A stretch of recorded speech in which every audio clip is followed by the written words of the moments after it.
Why Not? A queer podcast. Thank you to our sponsor, Pineapple Healthcare, an award-winning primary care clinic right here in Orlando. Pineapple Healthcare offers mental health counseling, HIV, STI testing and treatment, and specializes in care for the LGBTQ plus community. Open Monday through Saturday. Call today at 407-553-6336 and schedule your appointment. Pineapple Healthcare. Better together. Hi, everybody. I'm Rick Todd. And I'm Jeremy Williams, and you're listening to Wine. Why Not? A queer podcast. Episode 91. Ooh. Getting closer to 100. We are. We really should plan something. We should, and we will. Yeah, we 100% will the day of. We might do it the day before. Hey, you know what's exciting? Lots of things. We got new digs. Oh, yes, that is exciting. Well, I mean, it's the same digs. We just Same we room, have just new different equipment. vibe. Yeah. Yeah.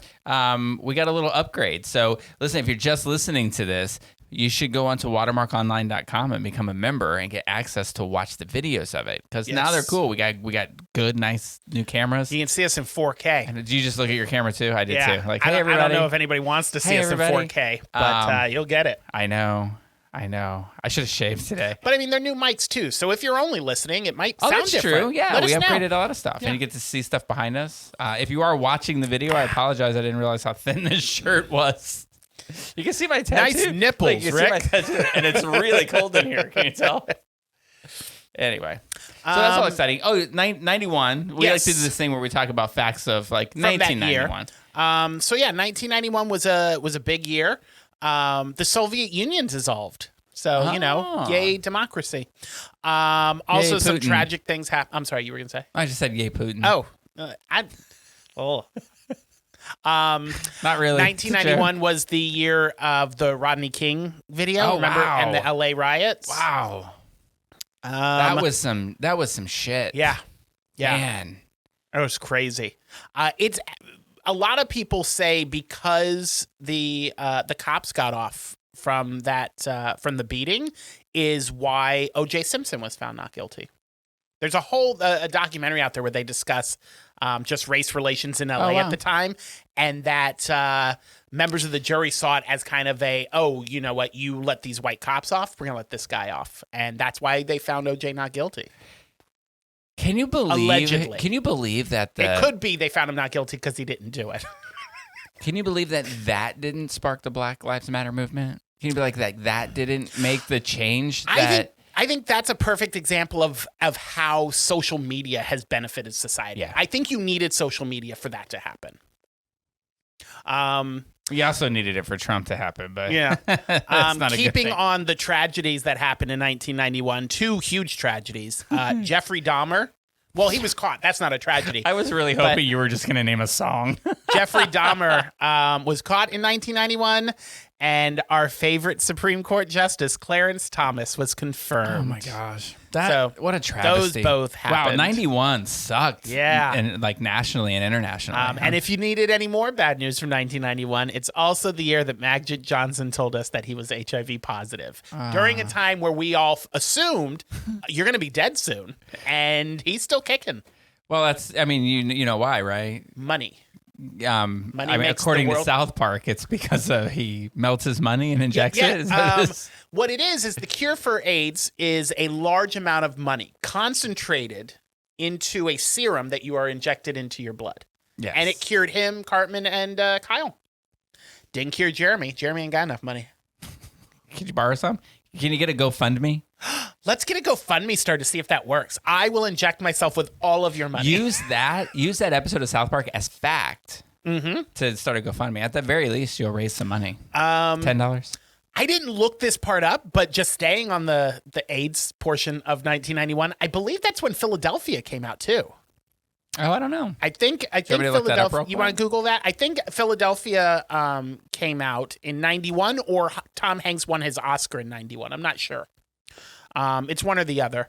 But while you're looking that up, other big movies from 91, Silence of the Lambs, which is one of my top 10 favorite movies of all time.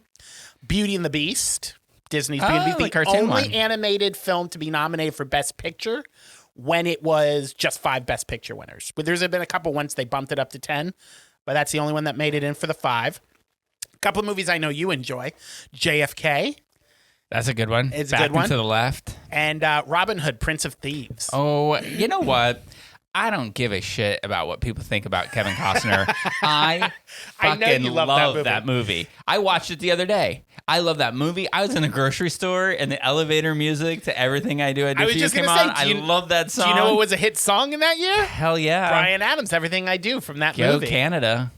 From a Distance, Bette Midler. That was 91. Oh, I always like that song too. I do too. I love that song.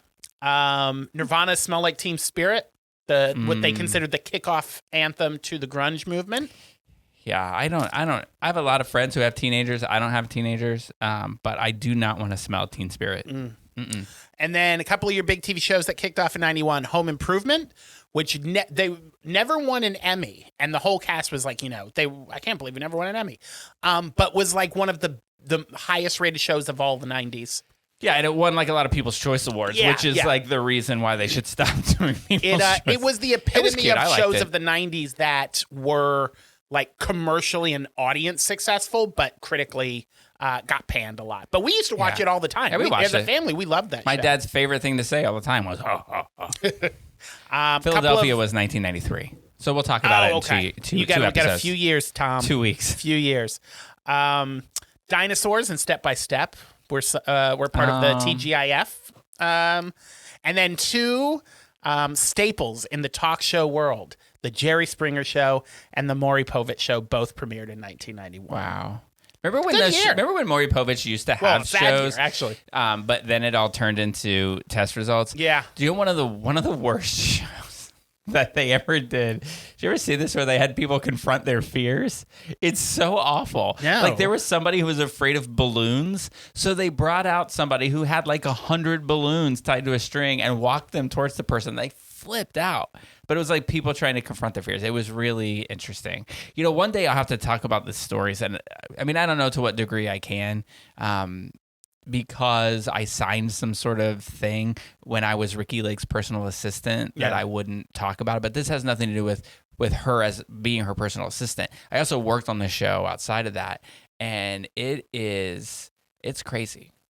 The whole world of talk shows was crazy. I've heard your conversation or your stories about being you were personal assistants for different people, and just now thinking back, because you see like TV shows and movies, and it's like they call their personal assistant. And it's always this little twink who just comes rolling in. I will always think of that now when you're like, I was Ricky Lake's assistant. I'm just going to think you were a little twink, your little blonde spike coming in. I did have bleach hair. Ricky. Her wardrobe and makeup person and I would just sit and chat during while the taping was going on. And I just ordered their lunch. It was a temporary gig. I guess I feel like this is true. So I'm going to say it. Like Joan. If you feel like it's true, then right. it is. I mean, yeah. I mean, that's how facts works today, right? It's my facts. It's my alternative facts. I feel like she had hired Joan London's former personal assistant to be her personal assistant. Yeah. Joan London used to do the morning show. Good Morning America. Yeah. And but that person wasn't able to start for like 3 months. So like during the holidays, like wanted to take the holidays off or something. So they hired me to work during the holidays. So, Oh, very nice. It was fun. I'll just tell this one story. One, like the mess up that I had. I know. We have this new timer. So we have a timer up on a TV and we're listening to the feedback and we hear that we talk too much. So we're going to try to limit ourselves. Right. And so we're looking at the timer here and at 30 minutes, we're stopping this segment, whether we're done talking or not, moving on. So this won't be more than an hour and a half. Hopefully. I'm so bad at this. Anyway, she ordered these boxes for her whole staff. And they were these really cool velvety sort of boxes that were full of like bath salts and stuff like that. Not the drugs. Just like actual bath bombs and things. Yeah. And she had like hundreds of them ordered. And I had them deliver them.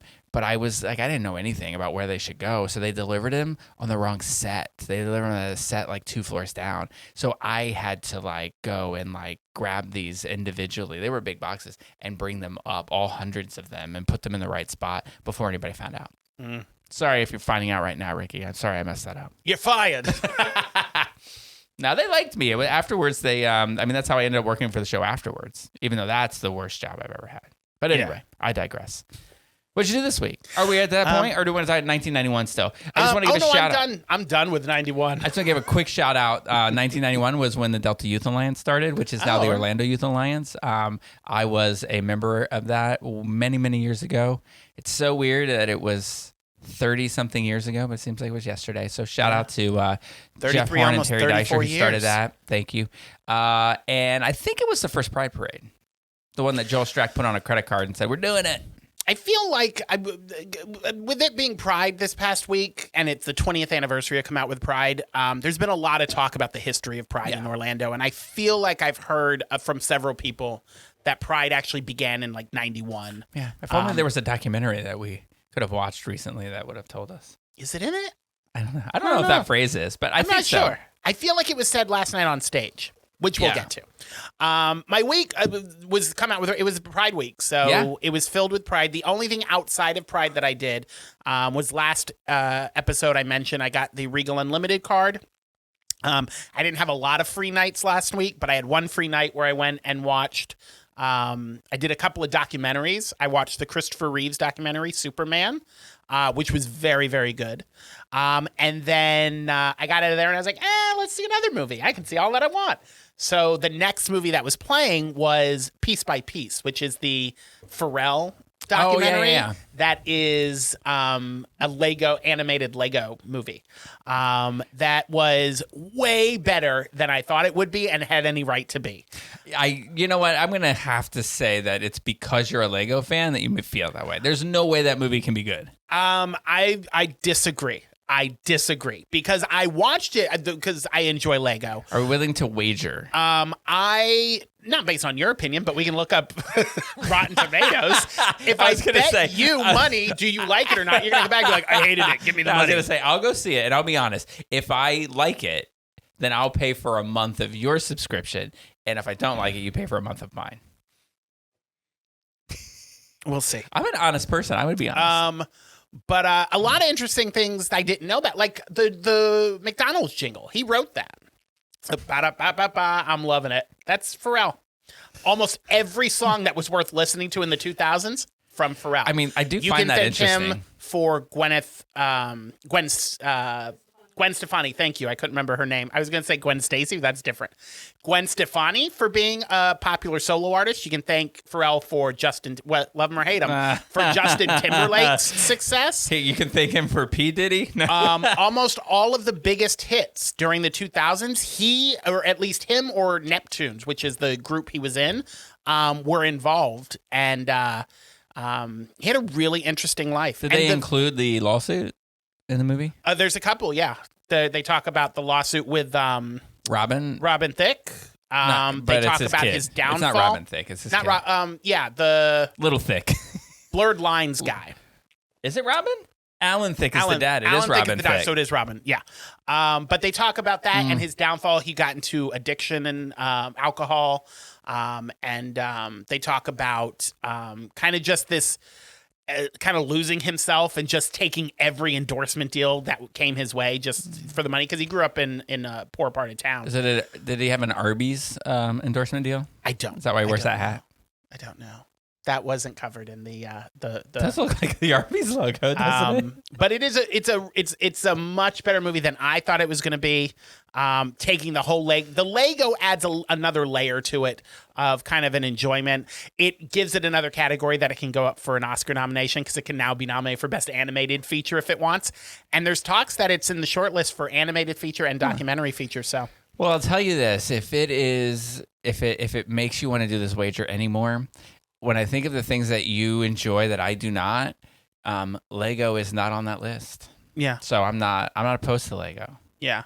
How about you just go see the movie and you enjoy the fact that you got to see it, and you thank me for turning you on to it, because you're going to love it. Because everything in life is a competition. I like to be part learning of it. So much more about you. I want to sign up for that. I'm going to sign up for that movie pass thing. Yeah. I plan on, I got many more free days this week than I did last week, so I plan on seeing a lot more movies this week. But the only reason I want to sign up for it is I was like, oh, we can go to the movies together. But if you're not going to go to the one in Winter Park, I'm not going to the one in. And I just don't like the one that's by your house. Yeah. So I won't say it. It's just that they don't have the seats that recline. So I just don't want to do that. I'm kind of short, you know. I just don't want to lose feeling in my legs. You do what you got to do. All right. Anything else fun happened? Just Pride. You want to get into Pride stuff? You want to talk about what you did outside of Pride this week? Let's see what I have to talk about outside of Pride, if there's anything.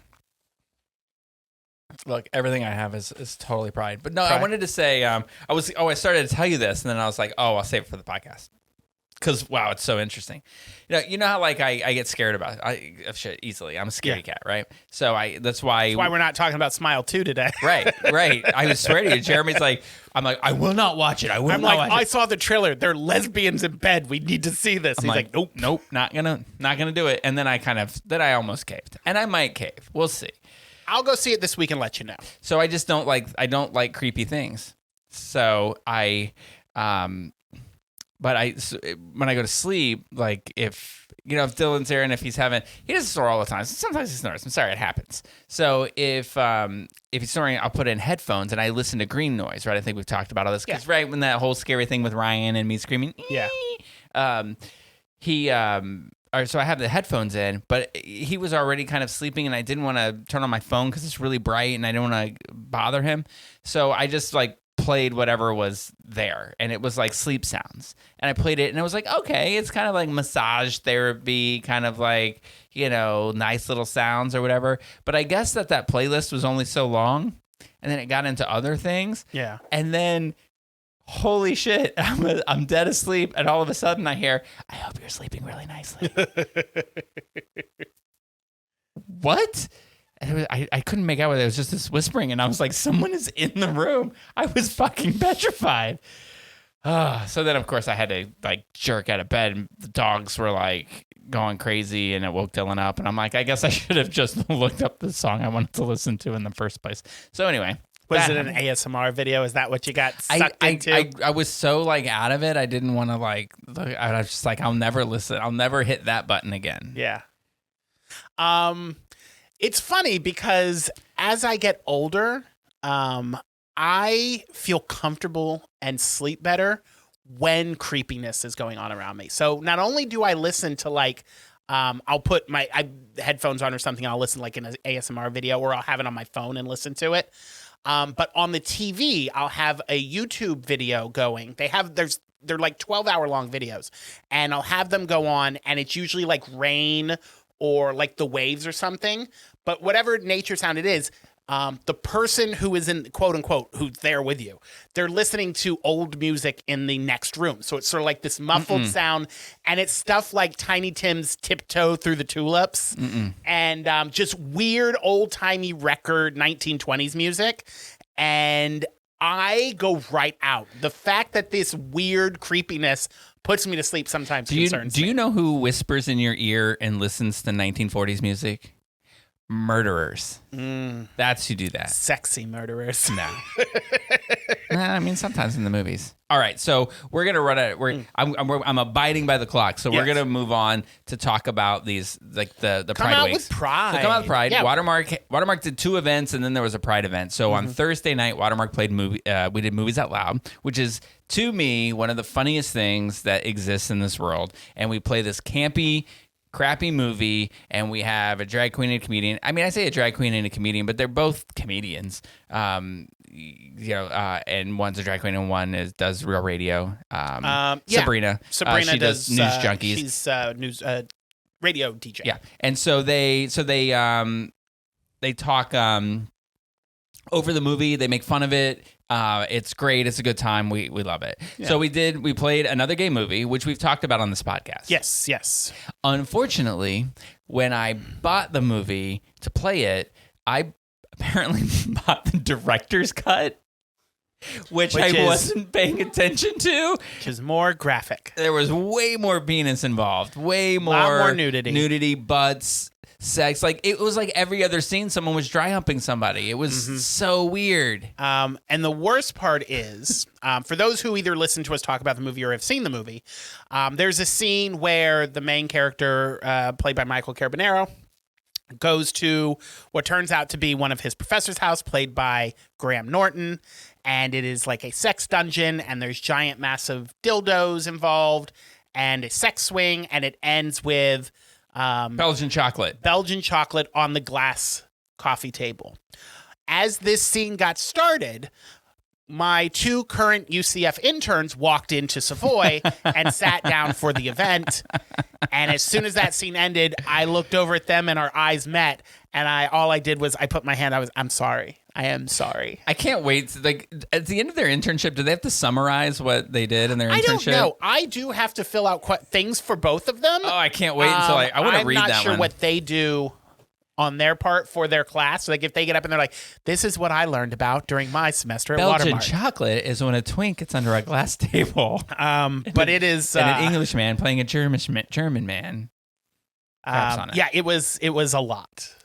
It was it was a lot. So there was that, but it was great. It was a lot of fun. I mean, it wasn't the most It wasn't the most well attended. It's definitely the kind of movie that this is designed for. 100%. Last year, because we did this last year for Come Out With Pride, we did Death Becomes Her. Yeah. And afterwards, we were like, maybe don't do a good movie, because Death Becomes Her is a very good movie. You know, it's a crapshoot. You never know if it's something, because people are like, oh, you don't want to do a movie that's so bad nobody wants to see it, but if you do a movie that's too good. But if you do too good, you sit there and you watch the movie. Nobody comments on it. Right. But this was kind of perfect, where it was just, it was bad and lots to comment on. So that was a good time. Yeah. So then Friday, there was not much going on Friday. We didn't do anything. I think there was going to be an event, but it didn't happen. So then Saturday was the main show. The really big show. Parade and festival. Tens of thousands of people. It was crazy busy. So many people. It was so many people. It probably is the busiest Pride I've ever been to. Sorry, St. Pete Pride, but I'm just telling you. Yeah. Like, we gave out 1,000 papers like in a blink of an eye. I feel like we started stuffing bags full of papers at about 10 a.m. and I didn't stop until after 2. Yeah. And by the time we left, there were only like 300 papers left to give away. So I know they gave it away. And the parade was, long parade. I stayed for the first 2 hours of the parade, and then it was still going. I was like, my feet hurt. I've been up since 6 a.m. I got to go. So we headed out at 2 hours into the parade, and it was still going on. And even that, we got hundreds and hundreds of photos. So if you're not in our photos at Watermark, I'm sorry, you were at the last half of the parade and I just couldn't hang. Honestly, I can't do parades. Yeah. Like, it's fun when you're in them, but I mean, even before I had any association with anything, like, I went to the parade in New York and it was, after 3 hours, I was just kind of like, I don't even watch the Disney parades. Yeah. And that's like every once in a while you see, like, hot guys dancing around. Same with, there were some hot guys in Pride Parade had a lot of hot guys. Lots of hot guys in Pride Parades. Lots of hot guys on the sidelines on their cell phones. I grabbed a few photos of those. But I know it's a lot of fun, and I know people love it and love parades, so that's awesome. And I hear it was like super crowded. Yeah, super crowded. It was a lot of fun. Yeah, I'm really happy. I love our relationship with Come Out With Pride. I love Tati. I ran into her. She's the executive director of Come Out With Pride. I ran into her in the little VIP tent after our shift. And she gave me the nicest compliment. I thought she was listening to the podcast, which is the only reason I'm bringing this up, because she was like, oh my God, I heard your radio thing, and you have a really good radio voice. And I was like, oh, that's so sweet. You listen to the podcast? And she goes, no, it was when you were on Tom and Dan. I was like, oh. So if you're listening now, hey, if I converted you, welcome to the podcast. Oh, that reminds me, before we get to the event, Tom and Dan, because really quick, Out Magazine put out their annual Out 100 list, and it made me think of Tom and Dan, because when you went and did that show, that was the issue that Nurse Blake was on our cover. Yes. And Nurse Blake was listed as one of Out 100's 100 people. I don't know what the official title is. Is it like it's just the Out 100? It's the 100 most influential LGBTQ people in America. So is that the case, or is it just like, here's 100 famous gay people?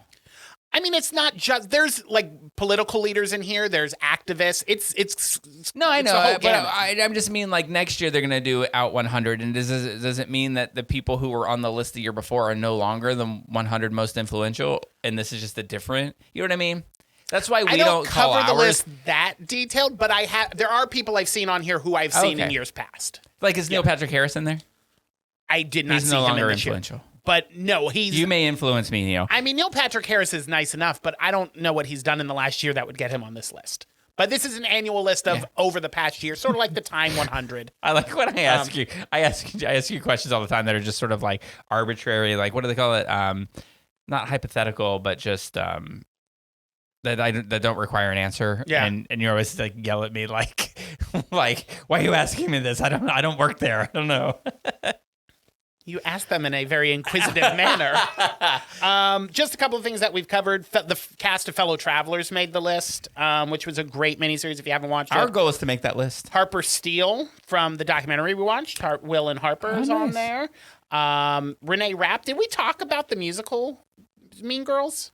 I don't know. We haven't seen it. No. Anyway, I've seen it. It came out last year, but she's on the list. Was I out of town? I don't remember. It's a movie. The movie came out. Oh, yeah. No, we didn't talk about the movie. And then Julio Torres from all the weird shit we've watched over the last year. Look at that. So you're welcome, all of you that Jeremy just mentioned. You are on the top 100 most influential because we've talked about you. So pick on up the Why issue. Not. It's got Cynthia Erivo on the cover, who's going to be Elphaba in the new Wicked movie. But yeah, congratulations, Nurse Blake, because I know you're local, and of everybody on that list, you are probably the most likely who listens to this podcast. Right. Hey, Nurse Blake, tell us how you did it. We have 1 year to get on it. Yeah. Let's do it. Hey, you know what? We should. We made a documentary. That's influential. Yeah, no. So the last event of Come Out with Pride was yesterday, and there was a viewing of the documentary Greetings from Queertown, Orlando, which was great. There was a great turnout. We had a live performance of the original song City Beautiful by Ginger Minge, who was stunning and incredible. I mean, it sounded great from my seat. I was really jealous that I wasn't sitting in the audience because I imagine it was louder and way more cool. Well, you can find out because by the end of the day, it'll be up on our website. But I recorded her performance, and it was fantastic. She posted something and tagged me in it, so I'm wondering if she had a video up there too. So that's great. Yeah, check it out. So the performance was great. She was hilarious. It's the first time she's performed it live. So there was like a little like, what was that? What was that line? And went back and started over. Hilarious. I think it was great. She's such a great talent, and I'm so glad that she did this. I couldn't be more in love with her singing the song than I am. So that was really great. And afterwards, we had a panel discussion. I was moderating it. Jess, who is the director, she was there. And then we had Commissioner Sheehan on the panel. We had Debbie Simmons, Sam Ewing, Darcel Stevens, Nicole Parker, and Michael Wanzi, all who are interviewed in the documentary. And it was just great. It was great. It's just an opportunity for them to just sort of look back on this and you know, just talk about their experiences and what we need for the future. I thought it was, all in all, super successful. Yeah, it was a really great event. Lots of people turned out. And the film's fantastic. So I've seen it so many times, and every time I see it, I see something different. And I'm just so, every time I watch it, I get more and more impressed with Jess and her ability. Listen, if you've if you're like, hey, I want to make a music video or a documentary or something, and you need like a director or somebody to produce this, Jess is your girl. Contact me. I'll get you hooked up. And she gave me a shout out from the stage, so that was nice. She was part of the bisexual story article we wrote on the bisexual community. Yeah. And she gave me a shout out from the stage. I'm so glad she was there. Me too. I love her. She's so adorable. Yeah, she left us to go to Brooklyn, New York. So if you're living in Brooklyn and you see Jess, tell her we said hi. She's heading to those big bright lights of the Big Apple. If you live in Buffalo, which most of our listeners do, I'm just kidding. Yeah. Then you're closer to her than we are. So tell her hi. In distance and probably in her heart. So I hear she loves Buffalo. Can you imagine if she like couldn't stand us and she was just putting on a show and she saw us? I'd be so sad. I'll be honest. Maybe it's just my mental illness. I assume that of everyone I talk to. I assume everyone who is nice to me or gives me a compliment is saying that just to be nice and then talk shit behind my back. I think sometimes I have that fear too, because I'm getting roasted for my 50th birthday in January as a fundraiser for the center. Yes. And we were kind of going back and forth on like what some of the jokes might be to test the waters to see how we don't want to offend anybody too much. And so they were telling me the jokes they were going to tell about me. And I was like, listen, aside from throwing my mugshot up there, it's no holds barred. Just do what you're going to do because all that's funny. I was like, as long as it's a joke. I was like, if you really feel that way, then it's just mean and you shouldn't do it. Because, you never know what people think about you behind your back. Yeah. You know what I mean? They asked me to be on your dais, and I'm like, I guess. Oh, yeah? Yeah, I don't know what the fuck I'm going to say, though. Who did?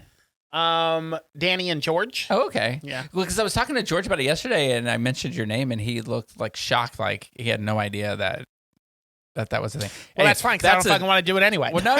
Because he asked me to pick the name. So if you want to do it, we can sort of, we'll talk about it. I don't know, because I don't know if I can be mean to people on stage. I mean, I can do it subconsciously, fine.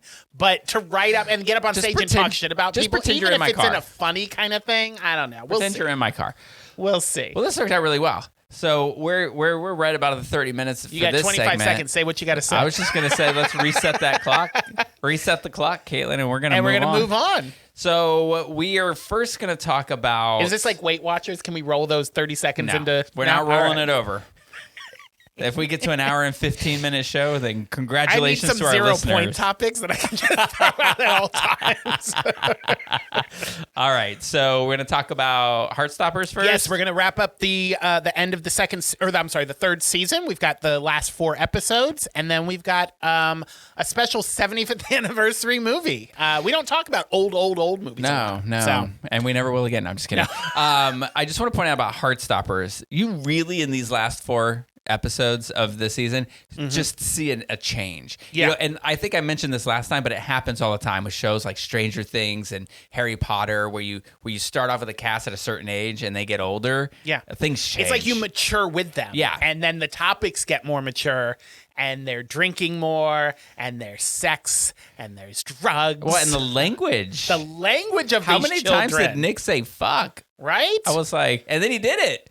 Watch your language, children. Spoiler alert. So episode 5, entitled Winter. It was the episode 4 there was that lead up to Christmas. Right. The episode before it was Charlie's back, and they did the retrospect from both of their viewpoints of when he was away. Yeah. So now he's back. And the end of the episode is leading up to Christmas. They got the light and the trees and everything up. Episode 5 is actual Christmas Day. Yeah, and the only other thing, I don't want to like harp on this. I relate things to alcoholism a lot, and it's just there are, and I feel like anyone who has some sort of disease, we'll say, he has an eating disorder, and I'm an alcoholic. It's just interesting to see the show and watch his reactions as people are saying things to him that are completely inappropriate. Just sort of like when you would say if you said to somebody who stopped drinking, like, "Oh, you used to be a lot of fun," or "Oh, come on, you can have a glass of wine at dinner," or "Oh, you can," and it's just like those are all terrible things to say to somebody who's going through this problem. And it was just so apparent to me watching this because I had gone through it. It was just fascinating. I will say that one time somebody told me I was a lot more fun when I was drinking, and I corrected them, and I said, "No, you were a lot more fun when I was drinking." And I thought that was a pretty good comeback. Cheers. I think I know who you're talking about. No, I probably you don't. do. Oh, do I? All right. Oh. And when they listen to this podcast, they're gonna know. And soon we'll all know. So anyway, it starts off at Christmas. Charlie's grandparents come, and they're the typical old people saying, like you said, the inappropriate things, being nosy, up in their business. They're mean people. Yeah, they're nasty old British folk. Like right off the bat, because it's Christmas, and they've come to the house, and Charlie says there's some sort of, oh, he's skinny. Yeah. So the grandfather says, "You look really skinny. I thought we were over that whole mess." Yeah. Like, oh, yeah, because it just thought goes you pulled away. yourself up by your bootstraps, Charlie. And here's the thing, and you see this a lot in movies and TV shows tied around the holidays. And it's like people get so tied up in knots because they're all nervous about, oh, my parents coming, family's coming. I know this is easier said than done, and maybe I'm coming from a point of privilege because I actually enjoy my family. But if they're so terrible, stop fucking spending your holidays with them. It's like, why continue to put yourself through that pain and torture? Yeah, I think that there's this.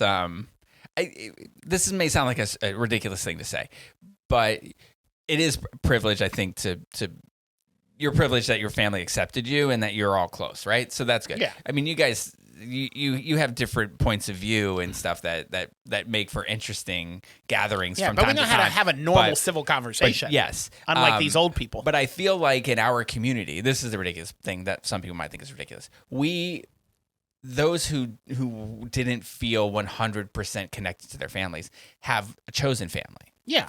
And I think that we might have that philosophy that's like, listen, if you're going to be this way, I'm just going to be out of it, because we are used to picking people who are part of our family. Right? Does that make sense? Yeah. And I will say out there for all you straight people who feel like you're trapped in these families you were born into, you don't have to stay with them, and you don't have to like them, and you don't have to spend your holidays with them. You can spend your holidays with Rick and his chosen family. Plenty of room at the table, and I like to cook, so holidays are fun. So they're driving Charlie crazy over at Nick's house, which is so depressing because of all the episodes here. I feel like this would have been a perfect time for what's his mom's name? I forgot his mom's name. I'm reliving the last 2 minutes real quick. I just want to say, my family and I get along really well. I don't want them to listen to this and think like, oh, he's saying we don't. No, we get along really well. Yeah. But Olivia Colman, who plays Nick's mom, couldn't come back for this season. You couldn't take one day to come back for the Christmas episode? I mean, your sons are home. Come visit. How are you going to have a show where he's having Christmas with his mother, but she's just always in the other room? She's always, Do you know what it reminds me of? The last season of the Goldbergs when the father got fired. Oh, I never saw it, but I know that he's not in the last season. There's like his daughter got married. There's like they used an old clip of him sitting on a couch, and then he gets up to hug her like from the chair, and they show the back, and it's somebody dressed to look like him, and it's like, come on, guys. Yeah, it's anyway. I get it. Schedules are busy. Tough being a millionaire, I guess. I think it's just anyway, we like I love her. Olivia Colman Right. regardless. We like her so much that we're just matched. But his piece of shit brother's there, so yay. It's like, dude, just come out of the closet already. I'm pretty sure that's what you're pissed about. He's kind of hot though, right? Yes. Something about an angry straight man. So back to Charlie's house. He has a fight with his mom. Always. Because his uncle and his cousins are making stupid comments at the table. And he's like, I'm going to my boyfriend's house. And his sister's like, he's getting ready to go out the door. And she's like, where are you going? And he's like, I just can't be around here. And she's obviously feeling hurt because he's like, I can't have all this coming at me. But he's not thinking she's also dealing with all that shit too. And now her only anchor to sanity is now taking off, and she's going to be on her own. So she starts to have spiral there. This show does. It seems subtle, but it has to be planned. Yeah. There are so many subplots going on. It is such a real situation. Like, it's so real about people's lives that you're watching this show about Charlie, and it's all about Charlie to Charlie, right? But on the side effects of what's happening with him are that she has a brother that she's super concerned about and worried about all the time, and tries to defend, and then she's left alone to fight. Because she lives in the same household he does. Yeah. She has these issues as well, plus the added burden of feeling responsible for him. And he's like, I'm out. And then like, you just sit here and you live in here. And so it's fascinating to me, all the different angles that they cover in this story. Yeah. I don't, because as I'm watching this, I'm typing the notes up on my phone. So some of this is autocorrect, but my next line is, Tori eventually comes to Nick's house, and I don't know who Tori is, so I don't think that's correct. Tori is it's his sister, isn't it? Oh, that's what it is. So so Charlie goes to Nick's house. Tori ends up coming to Nick's house also. That's what happens. I feel like for Jen's sake, I'm going to say this. Charlie's kitchen is ugly.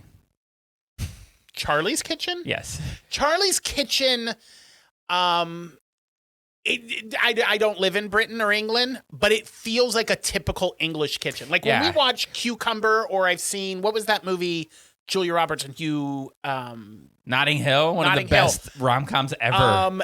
His kitchen and his flat has that look to it. Just has kind of an old-timey look to it. Yeah. I think that's a British thing. Yeah, but I think that I think it's showcasing the difference in the families and the financial status of the families. You like Nick's kitchen better? Well, it's nicer. I don't know. They were fine.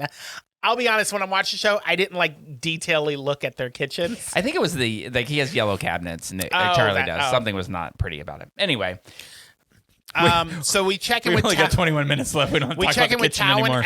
and Elle, who they're making out, and Tao gropes Elle, which Goes kind of for the sets off boob. sets off her dysphoria, and things get weird with them for a little bit. Yeah, and again, what an interesting show, because this is the first time that someone has approached her in a desirable sexual manner, and then it just makes her hyper aware that she's trans, and then it just sets off this chain of events for her to say, like, hey, am I going to be okay with this? It's great. So Charlie ends up making up with his parents, and then we go from Christmas to New Year's Eve party. And the only thing that I commented on the New Year's Eve party is, good God, these children drink a lot of alcohol. Right? Again, as I reiterated last episode, Cussing and I looked drinking. it up. The drinking age in England is 18, and these children are not. When I was going, when they were leaving, this is the only note I made. When they were leaving Charlie and Nick, because Nick said, "Do you want to go to my place or whatever?" And Charlie's like, "Yeah." So they're walking down to the car, and Nick goes to open the door, and I thought, "Oh, how cute! He's opening the door for Charlie." And then he sits down, and I was like, "Oh, right, England." That's his side of the car. That's his side of the car. Yeah. So episode 6 is called Body. They're back at school. Charlie's getting back into rugby. Takes place in April. It's right after the Easter break. Yep. He's seeing his therapist twice or once a week at this point. And it's Charlie's birthday. So, it's yay, happy birthday. He's turning 16. Did they fool around? Did the boys fool around yet? I just have this note here that's like, Isaac wants the details. And I thought that was funny because I feel like it's coming up. Charlie and Nick say that they're ready to have sex. Okay. Maybe I put that. So yeah, it's spring. They're back from Easter holiday. Elle is starting to become more famous on social media, and a local radio station wants to interview her, which seems fun. But the ominous way they talk about it, something's going to happen. Yeah, because the teacher was just like, "Are you sure you want to do it? Are you sure?" And it's she's like, "Yeah," and it's like dun dun dun, but like sitcom kind of. Listen, if the teacher was somebody who listened to this podcast and had an inkling that this was going to happen, you might have told Elle. Yeah. You might have said, "Hey, you probably don't want to do this because of this." Like, yeah. So Charlie and Nick have reached that point in their relationship where they're ready for sex. Elle and Tao have already had sex, and they're talking about it and all that good stuff. But Charlie is very self-conscious about his body, so he's very uncomfortable. That he was a cutter. I feel like it was mentioned like in the first season. Okay. I didn't know that I guess I must have forgotten or missed it. So when he took his shirt off and they showed that, I was like, that's why he doesn't want to take his shirt off around him. No, it was mentioned early on in the show that he had an issue and he used to cut. So they decide to have a house party for Charlie. More drinking, obviously, because that's what these kids do now. The parents are away. So this is the one where they pitch tents in the backyard. I love it. The parents are away.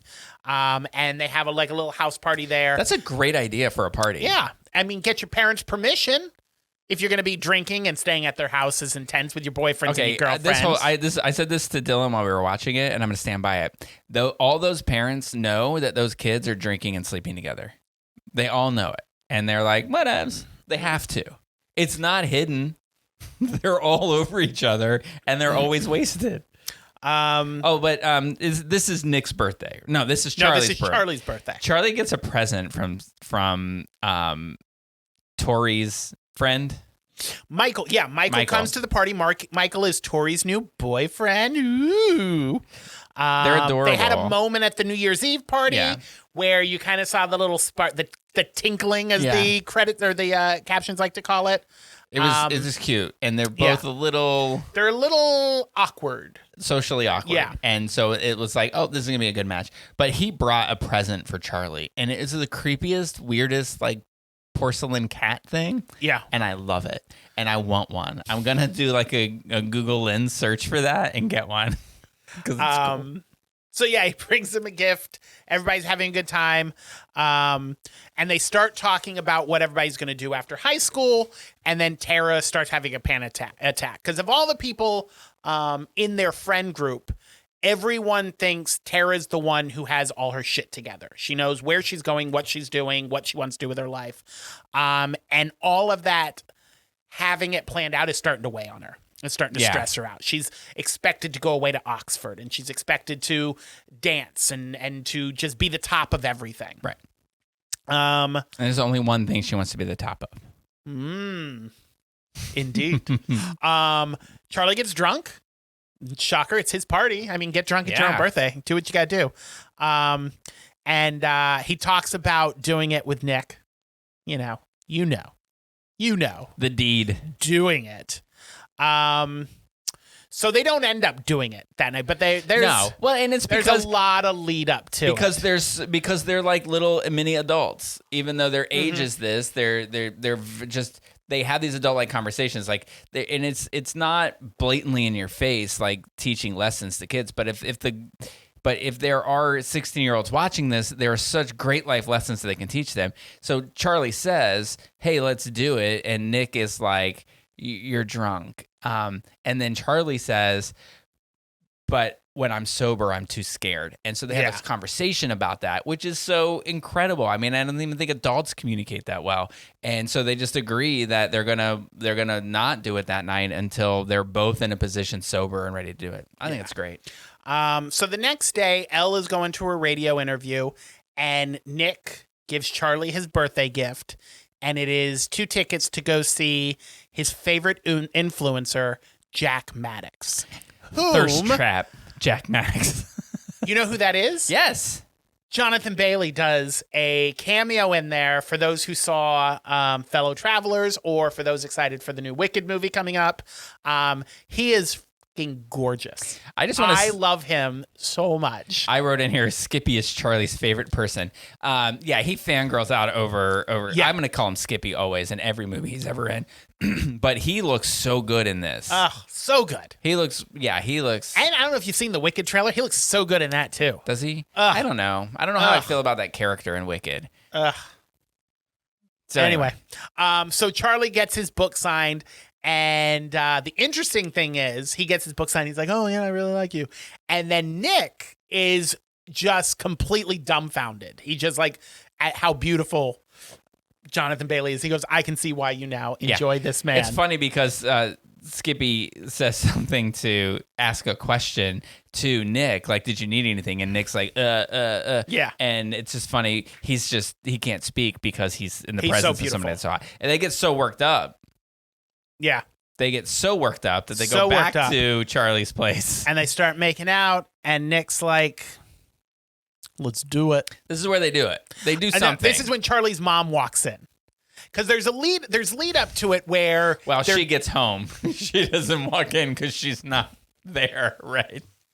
I just have here Charlie's mom walks in. No, his brother did. Yeah, that was another time when they were trying... Because there's a series of times where they keep trying to hook up. I think he said, like, "Is that your mom's home?" And like, "Oh, she's home." So then he gets up and tries to find his pants or something. But before that is when Elle goes on her interview. And she goes in there and she's set up and she's ready to talk about her art, which is what the interview is supposed to be about. And she starts getting bombarded by the journalist. I'll use air quotes because this isn't how journalists should behave. Just bombarding her with questions about gender-neutral bathrooms and TERFs and political laws and having trans rights be on the ballot in places. And she's just like, "I'm here to talk about my art. I don't know what the fuck you're talking about." And she ends up walking out of the interview because she's so flustered. Charlie sees his therapist. And he tells Charlie, "I'm seeing loads more confidence in you." And he tells him about how he's, "I think we're going to go all the way." And he tells him, just make sure you're practicing safe sex, and reminds him that you can get free condoms at the reception desk, which I thought was nice. Thought that was a nice touch. Episode 7, titled Together. This is the sex education one. Yes. And so they're in Cucumbers sex and ed condoms. class, and they put which I thought was funny because we watched. If you haven't seen the miniseries Cucumber, which is a British TV show, you really should check that out because it's pretty good. So I thought that was hilarious that they all got a cucumber and some condoms to learn how to put them on. I feel like that's a bad idea. Why? I think that you're creating an expectation that is not real. Yeah. It is unlikely that you're going to need to put a condom on something the size of those cucumbers that those kids had. True. And so I feel like if you're doing that and you're not cucumber size, let's say you're more like, a large Tootsie Roll size, then you might feel like there's something wrong with you. Those are some huge cucumbers. Now, Nick's not in the class. Charlie's in the class with Tao and the other friend whose name escapes me, Isaac. But he's texting with Nick, and I did think this is funny. Nick texts Charlie because he tells him what he's doing. He says, maybe you should try putting a condom on something other than a cucumber. And Charlie replies back, gay. I know. The things that they would reply back to each other with one word, I thought that's really funny. That made me laugh. Also, is Nick implying that he is like a cucumber? Anyway, I don't want to get into that. That's not my business. Oh, I just want to point out something too that's a running theme through all these episodes that was glossed over. For Christmas, Nick got a pug. And it's cute, and I love it. Yeah, he got a dog. And it's all over. It's in every episode. The pug's adorable. This is the point, though, where... #pugs. Where they're at Nick's house, and this is when Nick's brother walks in when they're trying to do it. Because it's leading up to, we're going to do it, we're going to do it. And then it's that whole sitcom thing. It's like, we keep getting, people keep walking in on us. And it's like, just fucking get to it. Pull out your cucumber. School year's Some people coming. have a cucumber. Some people have a pickle. School year is coming to an end soon. And the gay teachers want Charlie to apply to be head boy. Yes. Prefect for those who like Harry Potter. Yeah. I feel like they threw that word around. I was like, I know what that means. I feel like that's setting up season 4. Mm-hmm. Mm-hmm. Because it really comes up like one other time, but that's it. Yeah. So Elle's still upset with the interview. So Tao, sort of like what he did with Charlie, decides his best gift with his talents is to make a film for her. Very touching. Yeah. Amazing. Doing a touching film about her. Come on. It's really I know cute. he's needy sometimes, but Tao is like... Yeah. Sometimes those obnoxious, annoying romantic types, once or twice it pops up and it's like, all right, that's a good idea. That film was a good idea. I kind of like him. So Charlie and his mom end up cooking a meal together, which is kind of part of his therapy, just getting more involved in making the food, and it helps with him eating.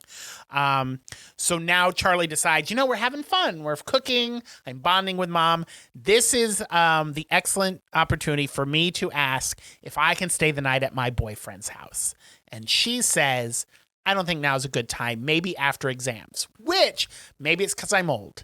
Seems like a rational compromise for your 16-year-old son wanting to go bone his boyfriend at his house overnight. I mean, seriously, think about it. Like when you're 16, if I at 16 years old, if I went up to my mom and said, "Hey, can I go stay at this guy's house so we can do it?" Yeah, the he's week not before, subtle about it. She knows what you're going to do. The week before finals. She's gonna say no, but she's gonna say, you know what? When you're 18 and you not live in this house, then maybe.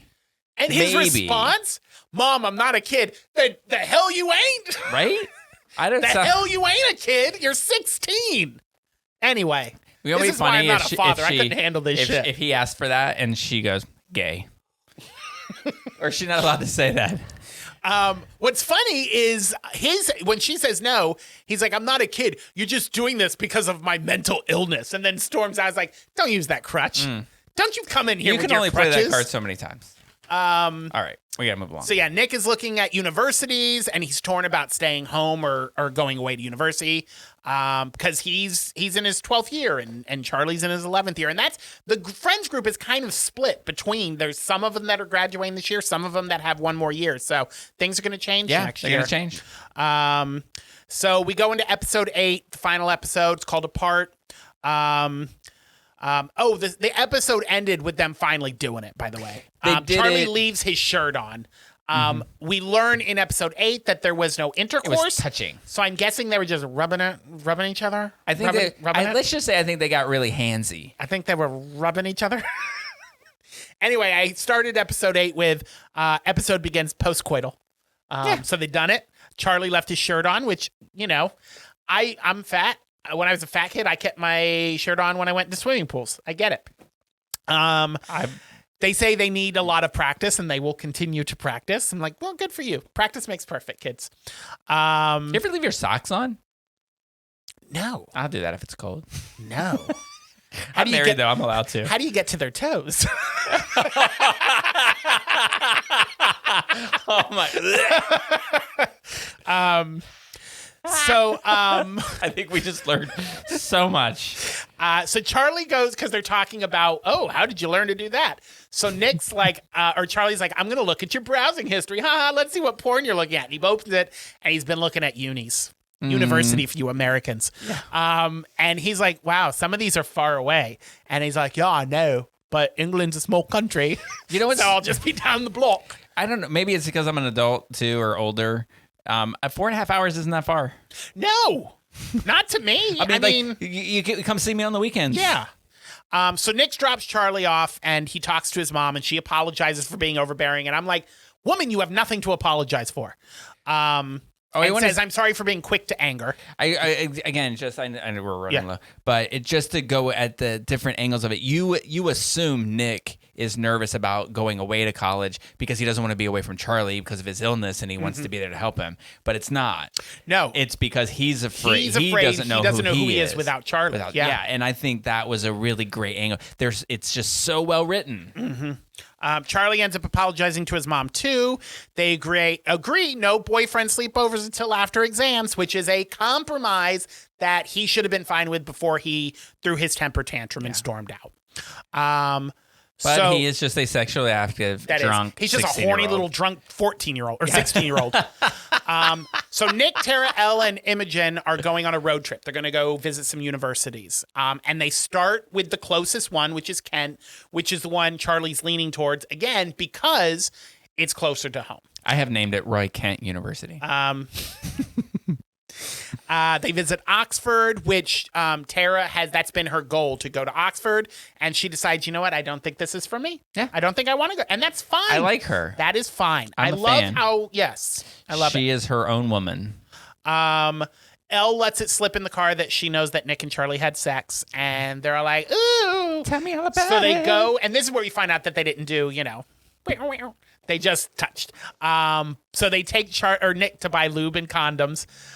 It's not a lube and condom that I was familiar with, so I did have to pause it and be like, what is that? Take my glasses off and then Google. I was like, oh, yeah, that's lube and condoms. Because I wasn't sure what they were buying. Because my lube and condoms don't look like that. Of course, this is one of those weird sitcom things they do. Charlie's band is playing on Saturday night. They're getting back Saturday morning, and they're like, oh, we'll be there with plenty of time.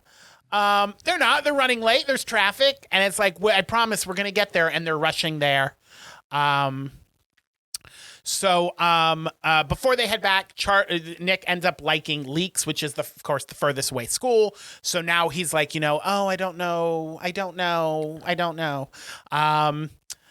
Charlie's talking to his therapist. He says he's having less bad days and says, I think that it would be fine if we go every other week instead of every week. This is where I learned the word fortnightly means every 2 weeks. We giggled when we heard him say it. Which I will use forever now that I know what it means. Watermark publishes fortnightly. Check it out. We're a good newspaper. I'm trying to get through the episode. Our time's running down. Nick doesn't know if he can be himself without who he is without Charlie, which is where, as you mentioned, Charlie's getting ready for the concert. Oh, he puts a t-shirt on, no layering. He's growing. I mean, you really see it. Yeah. You see the whole change. And the other thing I just want to point out is that Charlie starts to realize, and he says this to his therapist, which I really love this whole thing. He understands that he spends all of his time with Nick, but he needs everybody else in his life as well, and they need him, and he gets that. And so it's just sort of setting this thing up that he has grown as a person, and I just think that's great. It's something, again, like I could never be alone when I was an alcoholic, and something I had to learn was that time for myself, by myself, was very important to me, and just seeing him grow in that way, I kind of really connected with, and I liked it. Yeah. They end up getting there right at the last minute. Charlie was nervous because he's like, I'm not going to go. Nick's going to be here when I go on. And he realizes, hey, I don't need Nick to do this. Just as Nick realized, I don't need Charlie to do this. Yeah. They can be their own people. Charlie's having a good time. Just that they get there, they get to see him perform. And they all have a great time. And, Charlie's parents say goodnight after the concert and be like, enjoy fucking your boyfriend. Congratulations, son. And they do. And they do. And guess who takes his shirt off? Good. I'm so happy with your growth, Charlie. He gets naked, and I'm assuming they use that lube and condom. That's still a kiddish show, so they don't show anything. Yeah. But we assume that's what they did. We don't know what roles they played, but we know what happened. And there we go. And then he tells him he was fucking beautiful, which I was like, that's all he wanted. That's all he wanted. Cussing again? I love you, and you are so fucking hot, is exactly what he said. Tears, not Chelsea sobs, Mackenzie finger cries. That's what he did, which I'm proud of. Is that when you got, because that was going to be my question to you, is like, because you said in last episode that you got teared up at some point. The part where he tells him he's beautiful, a little bit. Oh, okay. Yeah. I was like, oh, that's all we all want to hear. That's good. And then they make love. Ooh. End of season 3. Yeah, great show. We got through it. I'm full on three solid, super ripe, delicious grapes. I love it. I loved it. 2 solid grapes. I get a 3. I think it's something that you're disgusting. I think it's something everybody should watch. Yes, it really is. I think adults need to watch it to learn how to communicate with each other better. And kids need to watch it to learn how to drink and have sex. Yeah, and how to put a condom on the largest penis in the world. All right, so that was all good. So then, in addition, we decided. Now, this is your idea. So why don't you tell everybody how you came to this? And yes. So I am a huge fan of Alfred Hitchcock. And obviously, there aren't a whole lot of, if you've watched the podcast or listened to the podcast, you know that we talk a lot about movies that have been out in the last 20, 30 years. Because there weren't a whole lot of queer movies out in the 40s, 50s, 60s. Maybe in the 60s or some. But there was one that Alfred Hitchcock did in 1948. It's called Rope. It stars Jimmy Stewart. And it's not blatantly outright homosexual. However, if you read the play that this is based on, in the play, the 2 main characters are outright mentioned as being lovers. So Alfred Hitchcock wanted to make this movie with kind of playing with that, that not saying they're gay, but dealing with that gay relationship. And it's the movie Rope, which is not only a gay movie, but it's also ahead of its time in some of the filming techniques. There were. I'll say this about that too. Sorry, I dripped some How's the wine? How is it, by the way? Because you said it's you opened that bottle a couple days ago. Very good. So good. I opened it like 5 days ago. I thought it'd be a little skunky, but it's delicious. Okay. Just need to breathe. So, there were rules to movies in the past. Yeah. I took a class in college called Film as an Art Form, and there are things you couldn't do. You couldn't talk about LGBTQ issues. It's just something you couldn't do. It was the Haynes Code. Also, you couldn't kill somebody in a movie unless there was a purpose. Yeah. So that's why, like in horror movies, like when kids get murdered, it's usually the ones that just had sex. Yeah. So they were immoral children and they deserve to die. So those are why they couldn't talk about these kind of things. But Alfred, this movie was like towards the back half of his filmography. He had been making movies for a while, so this was kind of his experimental phase. And movies back then, they didn't have digital, so everything was done on film. And you could only fit about 10 minutes worth of film into the camera. So his idea for this is he wanted to shoot it in so it looked like one continuous shot in real time. So the movie opens with a murder, and then for 80 minutes, it is in real time the 80 minutes after this movie, all shot in one shot. There are obviously, we can see the cuts because he like zooms into the back jacket or behind a couch or something. Yeah. But the reason they had to do that is because they could only get 10 minutes of film shot in the camera. And they constructed this set so that the walls could wheel, so they could because the cameras were massive back then, to get them into the shots to get it filmed. Years later, Jimmy Stewart was giving an interview and said he loved the concept of this movie. He didn't think that it was pulled off the way that Alfred Hitchcock wanted it. Alfred Hitchcock has said some things about the movie about he wished there were different things he was able to do, but didn't have the technology then. I think, given the constraints he had, I think that they did a tremendous job with this movie. Honestly, it was really cool. Yeah. The way that all worked out. Yes, they had to do these. You could tell, and there's actually one scene where it's just so there's this box that plays a big part in the movie. Yeah. And the camera was like in front of the box, and it was showing things, and then like you would see people come into the frame and out of the frame that were specifically like blocked to get in there to say their line to get out, so the camera didn't have to move, and it was like you could and I think too that like unlike our brand new cameras that are wide angle lenses, I don't think they had those, so people had to be like right up at each other's faces. I think because they needed the space to move the camera, so it forced them to talk really close. But I think that added to the gay subtext of for it. most of the movie, but for that one segment where the thing was there and there were like 6 people crunched into it was a little silly. But I mean, that was 75 years ago. Yeah.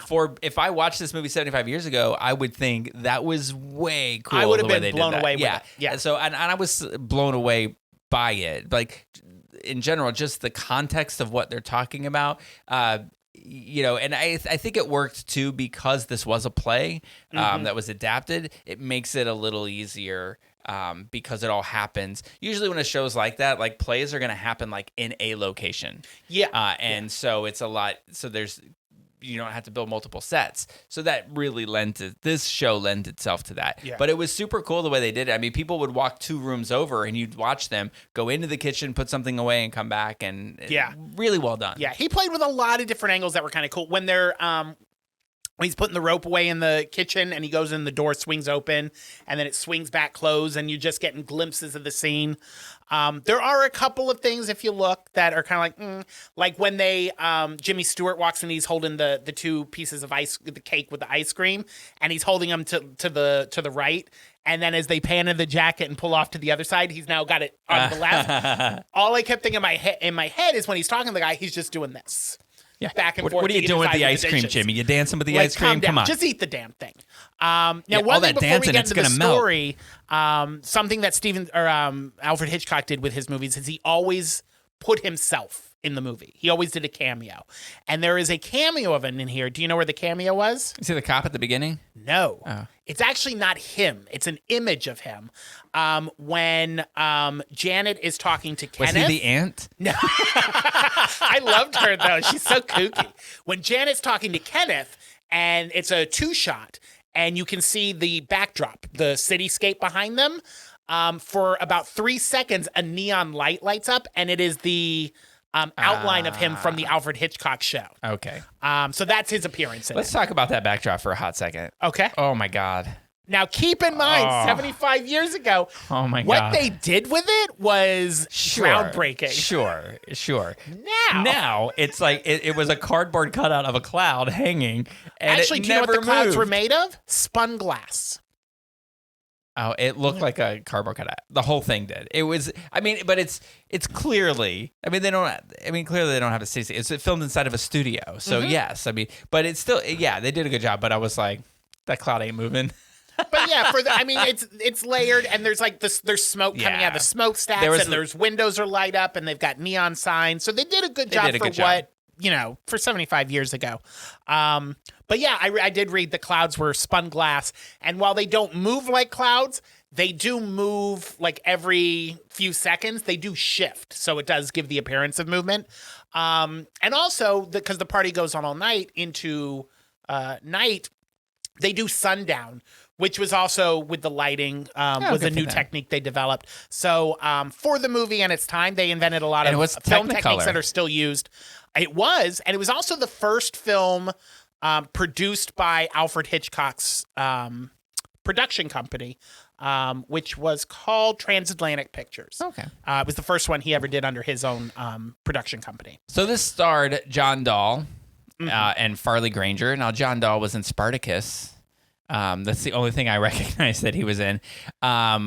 I didn't recognize anything Farley Granger was in, but I'm guessing this was supposed to be like a suspenseful horror movie-ish kind of a thing. A thriller, and Farley was in a lot of horror movies back in the day. Now, I did look up to see if they were queer. I know John was suspected of being. Yeah, he's suspected of being. Now, he did say in an interview, I guess, once that he had been married, but nobody ever found a marriage license for him. But we've all been there. Yeah, film historians say he was gay. Yeah. Farley, outright bisexual.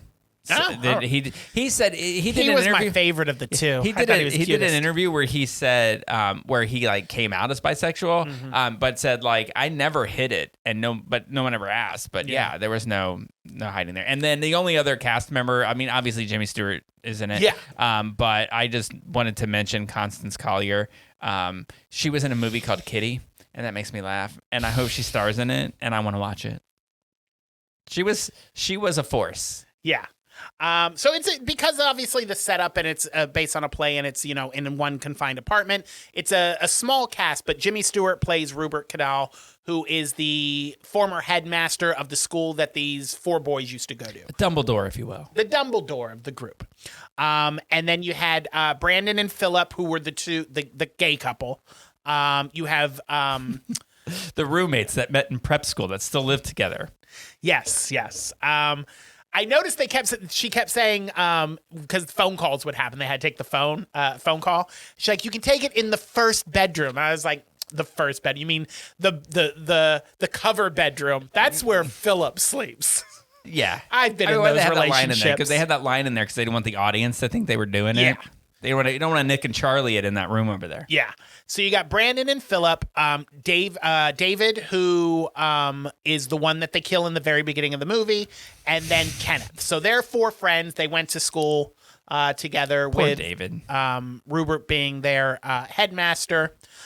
Janet was Kenneth's ex-girlfriend and fell in love with David, who was Kenneth's best friend, and there was a little bit of a falling out there after Janet decided she wanted to be with David. So that kind of sets the scene. It opens with the name of the movie, a rope wrap. Well, first it opens with a scream. Well, it's sort of it actually opens. It's like so.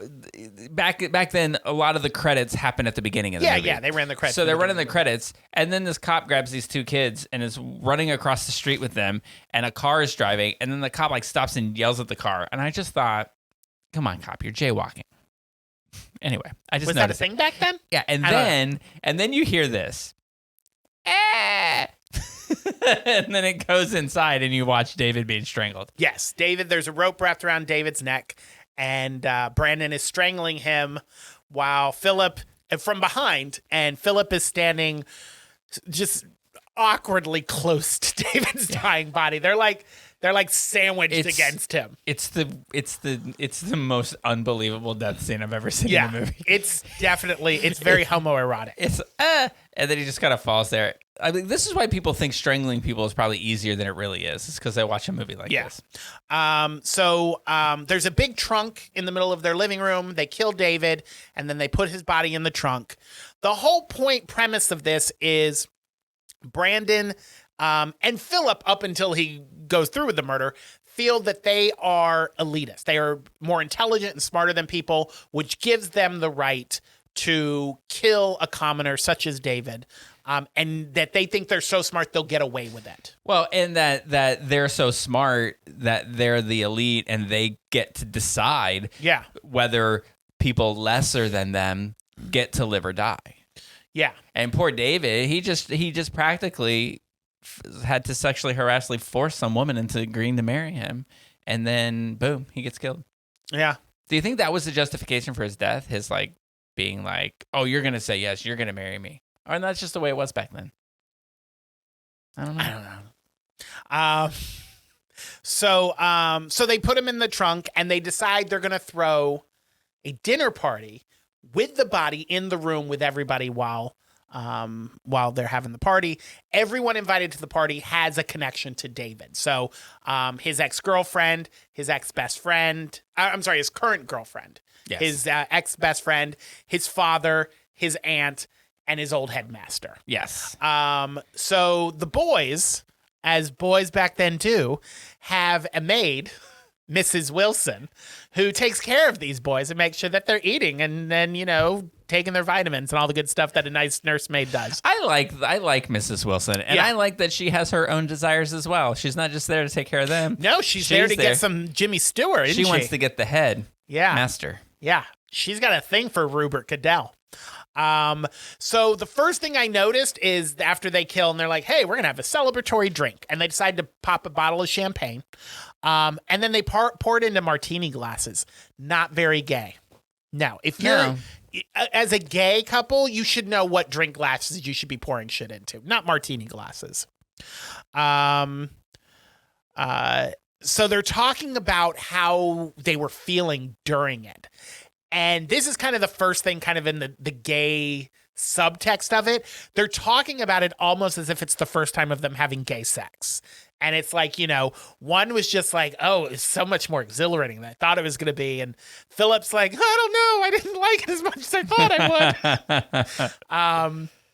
So they're laying out their lunch spread for their little party. And they decide instead of laying it out in the dining room, they want to set the buffet up on the trunk that the dead body's in as that little extra kind of, look how stupid you all are dining around the dead body of someone you love. Enjoy my pate. I got to give them credit, though, because they did realize that it would seem odd to everybody and that they had to come up with a cover story as to why they were moving it in there. So then they came up with this whole plan and moved because David's dad was coming over to look at some old first edition books. They were like, oh, we will lay them out on the dining room table because we don't want you hunched over that trunk. Right. So, you can instead you can hunch over to get your food. But yeah, they're the elites. They're the smarts. They thought of everything. Yeah. Then they were like, we'll lay the books out. It was interesting though that they took the books out, right? Of that one room, so you would assume it was the library. So if you and your card it was the gays with the rope in the library, you won. You won. Congratulations. You have a clue. I'm going to go home and sleep with my wife. So Kenneth is the first to arrive. The guys are, this is not part of the gay subtext. After their little dinner party, the boys are going up to Brandon's mother's farmhouse upstate, and the boys are going to spend the weekend together. Doing man stuff, I'm sure. I'm sure it was a hunting season. I'm sure it was. Oh, I'm sure they're going to be shooting something. Ew. What? I meant their penises. Janet comes in next. Shoot your eye out with that thing. It's very much like Clue, where like you're introduced to one at a time. They show up at the little party. Janet and Kenneth, they used to date, so they have like, oh, what are you doing here? It's like, nobody told me you were invited. And she's like, I'm practically engaged to David at this point. And he's like, I had no idea that, because Brandon had told Kenneth, I had no idea that you and Janet had broken up. And then he told Janet, I heard you two broke up. And they're like, so throughout the movie, you'll notice that as they talk at the dinner party, they're like, things aren't adding up. Brandon doesn't know what the fuck he's talking about. Brandon's not a good liar. No. He's not as smart and elite as he thinks he is. Yeah, he's so dumb, actually. And yeah, he could have. Well, I want to give it away. We will later, but I won't give it away now. So they're talking about how Rupert's coming, and that's the Jimmy Stewart character, and about how Brandon is so infatuated with him. And they make a comment about how, back to feet, how Rupert is the only one that Brandon would grovel at the feet of. And they're talking about the conversations they used to have. And the conversation that led to Brandon going through all this as he had with him, that a lesson he had learned from Rupert was murder is a crime for most men, but a privilege for a few. And that's that whole mentality of, if you're part of the elite, then you get to decide who lives and who dies of the stupid people. Yeah, that's an interesting philosophy. Yeah. Also, if I was a parent and found out that their teacher was teaching them those lessons, I'd have to go kick some ass. I mean, there's something wrong. You shouldn't be a headmaster if you think that. I mean, I'm pretty sure that headmaster would. You'd be fired. Would be MAGA right now.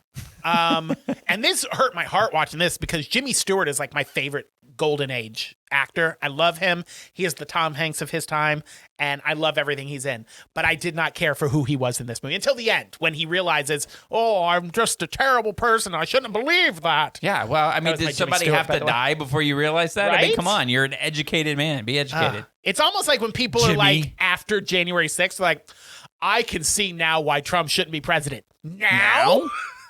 You now see? Do you think that's why they're like just so invested, because they don't want somebody to say that? It's like, no matter what he does, I'm going to agree, because I don't dug their heels in. Because I don't want people to think it's too deep now. You jump, I jump. We've referenced so many movies today. We're so good at our jobs. The final guests to arrive, Mr. Kentley, who is David's father, and Miss Atwater, who is David's aunt, who loves astrology. And there's this one scene where her and Janet are going back about celebrities.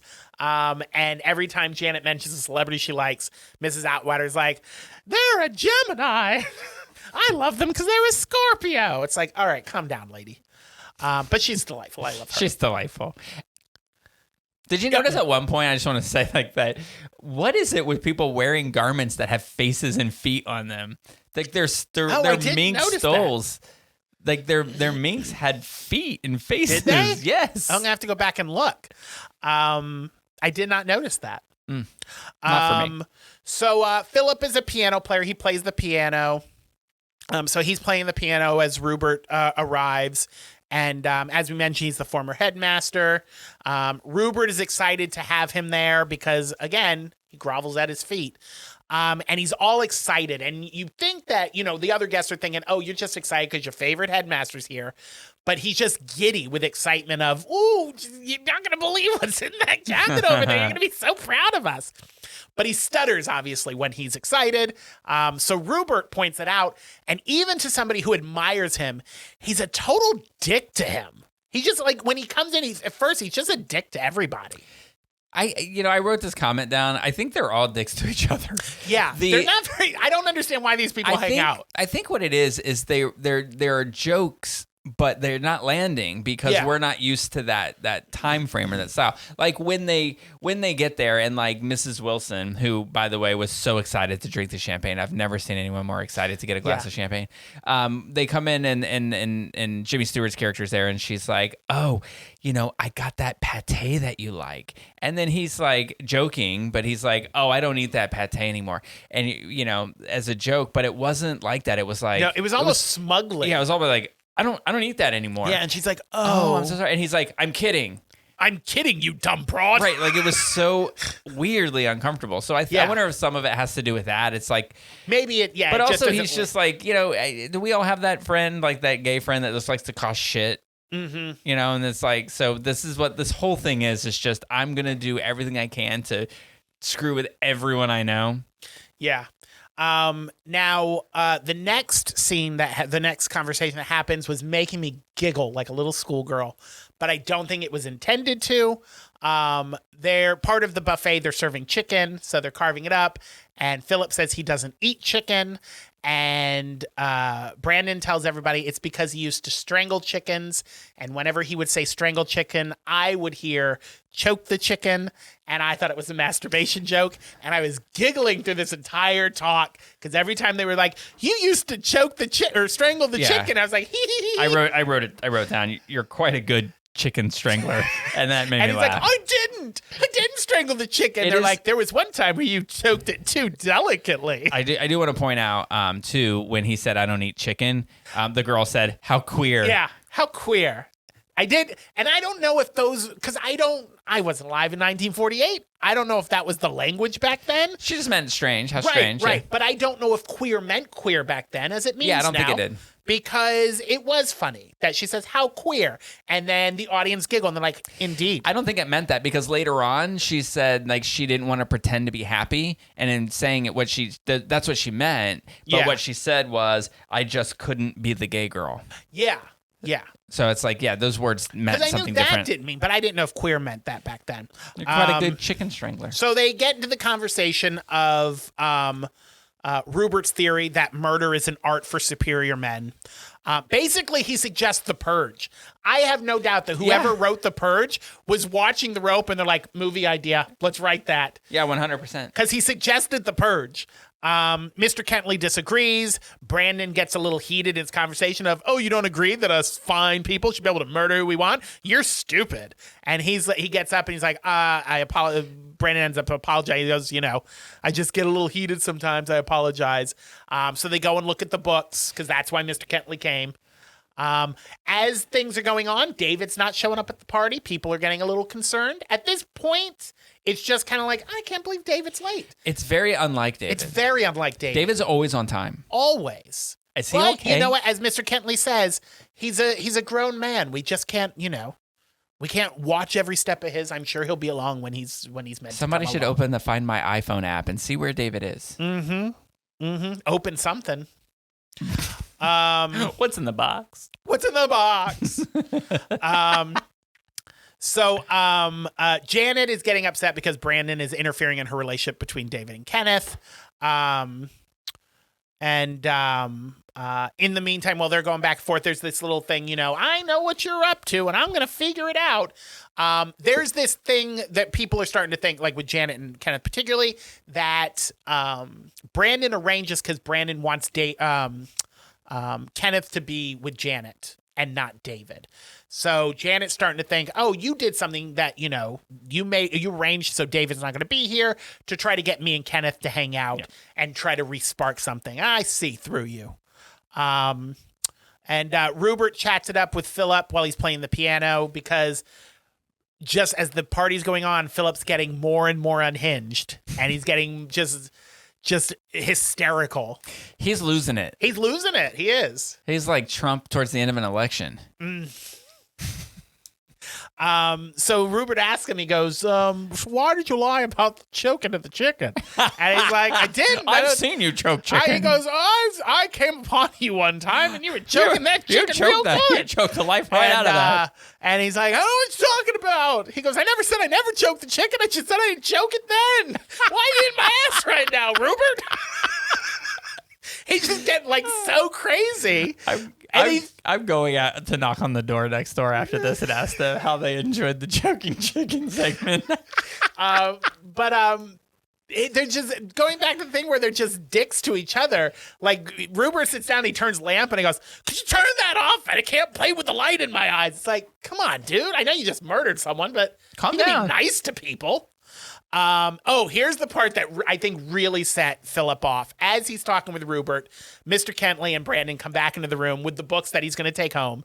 And Brandon, ever the dick that he is, took the rope that he strangled his son with and tied the books up for it and gave it to him. Like begging. Like, see, here's the problem. Like, he's begging to be caught. Yeah. You've got this friend who helped you kill somebody who's on edge. Stop, like... You're basically trying to get him to confess. Yeah. It's so unhinged and it's so crazy. So Rupert notices that Ralph, is that his name? No. The one that plays the piano. Oh, Philip. Rupert notices that Philip loses his shit when he sees the rope. Yeah. So he starts putting it all together. He's Based on the starting to- conversation, seeing the rope, he's starting to think maybe they've done something Something's to afoot. David, and like, because this guy's losing his shit. Yeah. Yeah. So everybody's starting to get concerned about where David is. So Mr. Christ, what is his last name? Mr. Kentley. He's like, I've got my books. I'm going to head back to my house. His wife, you learn earlier, she's sick with the cold at home. So she's been calling a few times wanting to know, have you heard from David? And now she's worried sick. Yeah. So he's like, we're going to head back and we're going to, see what's up with David, see if he's at the house. We're going to try to find him. So Janet decides, hey, can I go along with you? I want to try to find David. She says, Kenneth, come along with us. Perfect part in the story to get everybody out of the house. They all decide to go over to Mr. Kentley's house. And Rupert's like, you know what? Party's ending. It's time for me to go too. Mrs. Wilson goes to get Rupert his hat, because back in those days, all the gentlemen wore hats. She hands him the wrong hat. He looks in it, and it's David's initials. Why would David have left the house without his hat? No one leaves the house without their hat. Not 75 years ago. Also, note to self. Listen, fans, if you're going to strangle someone to death, get rid of their hat. Yeah. Put it in the box with the body. Also, I'm guessing tell your if maid. they find the hat and it's with the body, they're not going to care about the hat because it's with the body. Yeah, tell the maid, listen, if you go to get somebody's hat, don't grab the dead guy's hat. Yeah. Anyone else's will do, just not the dead guy's. Because he looks down, and then it's almost like I almost expected Jimmy Stewart to look at the camera and be like, I mean, it doesn't take Columbo to figure it out at this He's point. put it all together. So he leaves, and Mrs. Wilson is like, they give her the key, and then they're like, oh, come back in the morning and clean up, and she leaves. And Brandon is so fucking proud of himself. He's like, we got away with it. He's like, we did it. We killed that motherfucker. We served food on his dead body to his father and his aunt and his whore, and we got away with it. God, I'm gonna fuck you on this couch right now, Philip. I really hope that in the brainstorming session about writing this show, like I want that speech to be given. This is how it's going to end. He's going to be sober. I imagine that is how Alfred Hitchcock pitched this to Jimmy Stewart. And he's like, well, so there'll be chicken choking. Okay, I'll do it. Am I understanding this right? Are these two queers? And it's like, that's not a word anymore. So they leave. They got away with it. And then there's a ring on the phone. And it's Rupert. And he's like, I forgot my cigarette case up there. Because, we forgot to mention, everybody fucking smokes at this time period. So people just lighting up in the apartment. Nobody cracks a window, nothing. Just smoking. Must smell like shit in there. Well, I mean, I'm sure the body's not helping, but it smells terrible in there. So he comes back upstairs. And this is that part in the movie where the plan unravels. And we learn, he's like, here's what I think happened. You're talking about Jimmy Stewart's back, and he's saying, here's what I think happened. Yeah.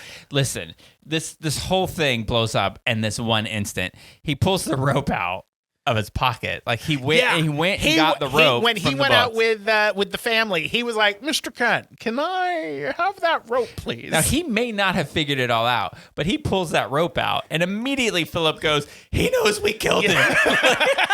Like, it took immediately. nothing to get him to squeal. And something we should mention, when Rupert was coming upstairs, just in case things went south, Brandon went and got a gun and put it in his coat pocket. Yeah. So when Philip's losing his shit and he's like, he knows, he's got the rope. And Brandon's like, he's hysterical and drunk. And he's like, yeah, I'm concerned that you think that there's something up because I can see a gun in your pocket. And he's like, oh shit, he can see my gun. And he's like, oh, this, we're going to take this up to the cabin with us. It's just a sex thing we do. It's the second form of protection they were taking with them. So Philip loses it, grabs the gun. Rupert and him tussle with the gun. The gun goes off. I don't know if the hammer is what pinched Jimmy Stewart's hand or the bullet went through it, but he pulls out a hanky because he got hit. And he wraps clearly it up. the barrel was.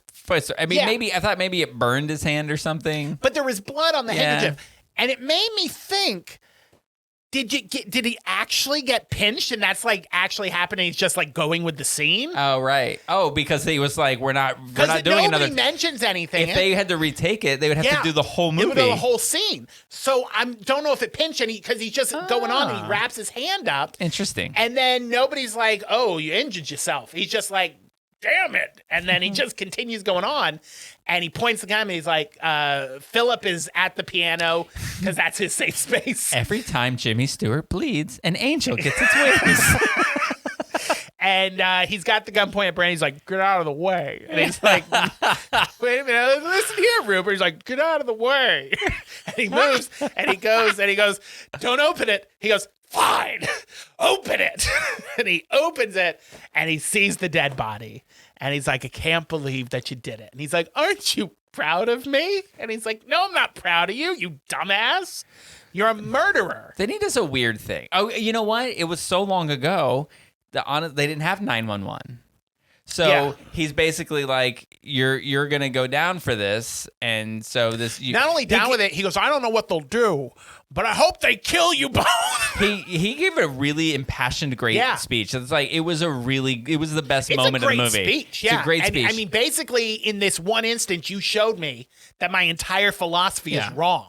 So this is how he gets them captured. Or he opens the window and he shoots 2 shots out into the just pow pow into the open air. So they're in New York, right? Yeah. So it must have been a different time because the shooting of the 2 bullets alerted everybody on the streets. All you hear is on the street, you're like, was that gunshots? It came from up there. Hey, somebody, let's go this way. This is where the bullets came. How many flights upstairs were they? I mean, how could you hear the people on the street talking? I know, right? This must have been like a 2-story building. Also, Jimmy Stewart, like, do you have no care about the people walking on the street? You just shot 2 bullets. Yeah. You had to hit somebody. I mean, I know that you were a headmaster at a school where obviously you taught people murder was fine, so maybe you didn't teach basic subjects.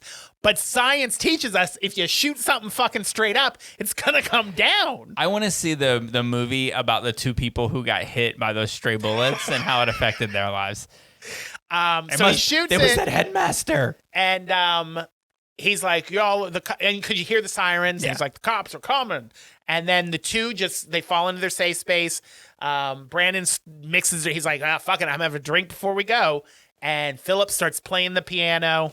Philip is going to be very popular in prison. Oh, very popular. And then the end. All right. Roll the credits. What do you think? How many grapes do you want to do? Your grapes first, or you want to do Rotten Tomatoes first? Yeah, I'll do my. I'm a huge, as I said, I'm a huge Hitchcock fan, and this is one of my favorite Hitchcock films, and I give this a solid 3. I really dug it. You know what? I'm gonna say that I'm not a fan of old movies like this, and I'm not like a Hitchcock.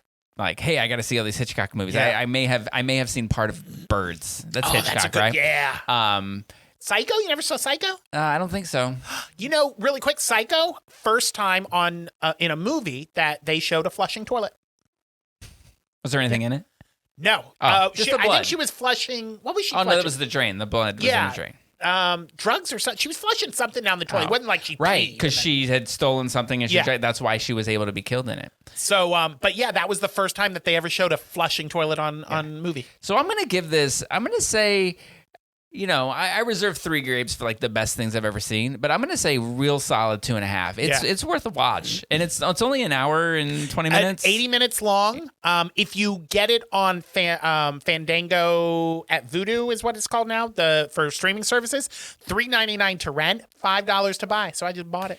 Oh yeah, it's a good movie. It's worth a watch, and it's I mean, Technicolor. They say the word queer, they say the word gay, and it's implied that it's queer. And I mean, Philip's kind of hot. I know he's a murderer, but he's kind of hot. Yeah, I think so. He's hot for a murderer. What do you think Rotten Tomatoes was? I mean, it's considered a Hitchcock classic. So critic-wise, I think critics loved it. So I'm going to give it like a 95 critics. Audiences, I don't know, things with gay subtext are hit or miss, particularly older movies, but people love old movies, I guess. So I will say 88 for audiences. 93 critics, 90 audiences. Oh, okay. Yeah. Oh. They like their chicken choking. Sure do. If you watch this and if you enjoy it, a couple other recommendations Hitchcock-wise, and you might want to do this. Rebecca It's the only Hitchcock movie that has ever won Best Picture at the Oscars. It is one of his earlier movies. Fantastic. It's amazing. They did a remake on Netflix with Armie Hammer, that man-eater. Or person eater. He's a man. He's a lady eater. But the original it's Laurence Olivier, and the name of the two women in it escape me. But there's kind of gay subtext in that also. So good, so good. And then the classics Psycho, The Birds, and Marnie are all very, very good. North by Northwest, Vertigo, they're all very good. I know. In the last 10 seconds here, I'm just going to say, Yes. It's funny we said Maneater. I started singing Maneater from Hall & Oates in the 80s, and Caitlin, who is way younger than me, was like singing the new song that has Maneater. Or Nelly Furtado's Maneater? Is that not new? It's newer than Hall & Oates. It's newer than Hall & Oates. It's newer than Hall & Oates. I'll give it that. All right, so next time we're going to talk about the rest of the English Teacher Yes, the series, season of which English has Teacher on turned out FX to be is really over. good. And we're going to talk about the movie Jennifer's Body. in Yeah. honor of Halloween, because that's about as Halloween. scary as I will watch. Yes. But until then, the cork is back in the bottle.